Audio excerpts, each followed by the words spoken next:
The Israeli military blew up several buildings in the occupied West Bank on Sunday, 2 February, in a series of simultaneous explosions that the Palestinian state news agency said had leveled around 20 buildings in the Jenin refugee camp.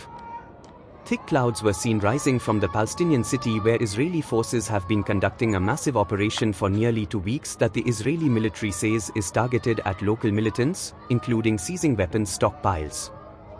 Asked about the simultaneous demolition of buildings in Jenin, a spokesperson for the military said several structures used as terrorist infrastructure had been dismantled.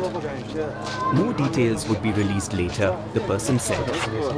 Jenin Government Hospital Director Wissam Baker told the Palestinian state news agency that part of the hospital was damaged in the explosions but that there had been no casualties.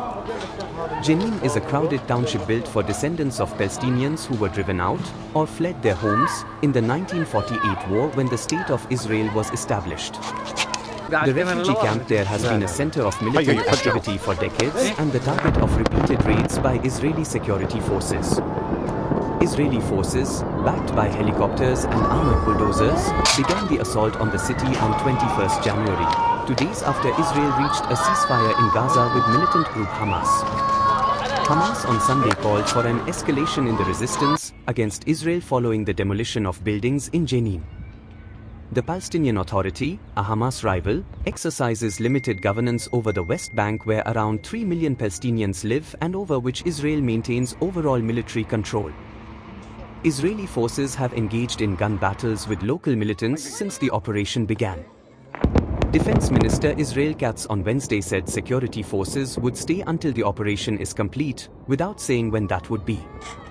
At least 25 Palestinians have been killed since the Israeli military operation began, including 9 members of armed groups, a 73-year-old man and a 2-year-old girl, according to Palestinian officials. The Israeli military says it has killed at least 35 militants and detained over 100 wanted individuals. Dozens of homes and roads have been destroyed by Israeli forces in the latest campaign. The Palestinian state news agency also said that a 27-year-old man had been killed on Sunday by Israeli forces raiding a refugee camp near Hebron.